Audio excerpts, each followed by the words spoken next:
বাংলাদেশের সবথেকে ঐতিহাসিক স্থান হচ্ছে সিলেটের জাফলং।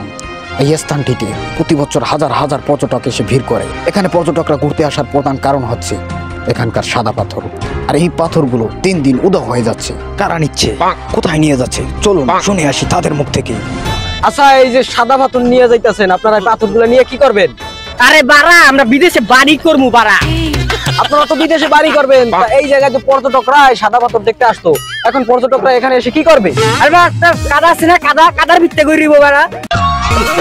বিদেশে বাড়ি করার জন্য নিয়ে যাওয়া হচ্ছে পাথর, কিন্তু সেই বাড়িতে তো আমাদের থাকা হবে না। ঝড় তুফানের থেকেও অধিক গতিতে নিয়ে যাওয়া হচ্ছে পাথর। এরা পঙ্গপালের থেকে অতিরিক্ত গতিতে কাজ করতে পারে। ওমা, এদিকে হাত থেকে পড়ে গেল। দুই হাতের মুঠোয় হাজার হাজার টন পাথর নিয়ে যাচ্ছে তারা। চিতাবাঘের থেকেও দ্রুত থাবা দিচ্ছে। একের পর এক নিয়ে যাওয়া হচ্ছে পাথর। এ যেন এক রং তামাশা শুরু হয়ে গেল। এবারে জানবো বিস্তারিত। ভাই, একটা পর্যটক স্থানের কত সুন্দর একটা পরিবেশ নষ্ট করে আপনারা যে পাথরগুলো নিয়ে যাচ্ছেন, এই পাথরগুলো নিয়ে আপনারা কি করবেন? ভাই, পাথর নিতাছি না তো, এটি ময়লা হয়ে গেছে না, পরিষ্কার করে দিয়া মুচ্ছা আবার এই জায়গায় দিয়া যাবো। আর দেশবাসীর উদ্দেশ্যে জানাইতেছি, যাদের কিডনিতে পাথর হয়েছে তারা এখানে চলে আসুন, এখানে বিনামূল্যে পাথর তোলা হয়। তো এখানের যে অবস্থা সৃষ্টি হয়েছে, এখানে কি আর কোনো পর্যটকরা ঘুরতে আসতে পারবে?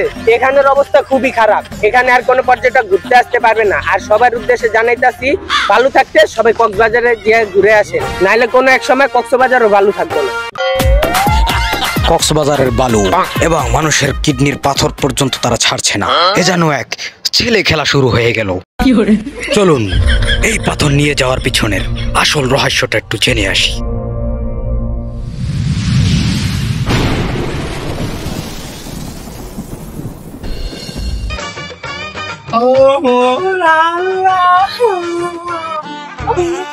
আমার কত স্বপ্ন ছিল, আমার স্বামী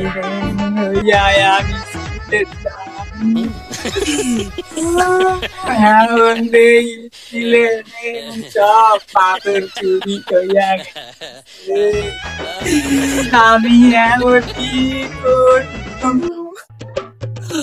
আমার সব স্বপ্ন ভাঙ্গা চুরমার হইয়া গেছে।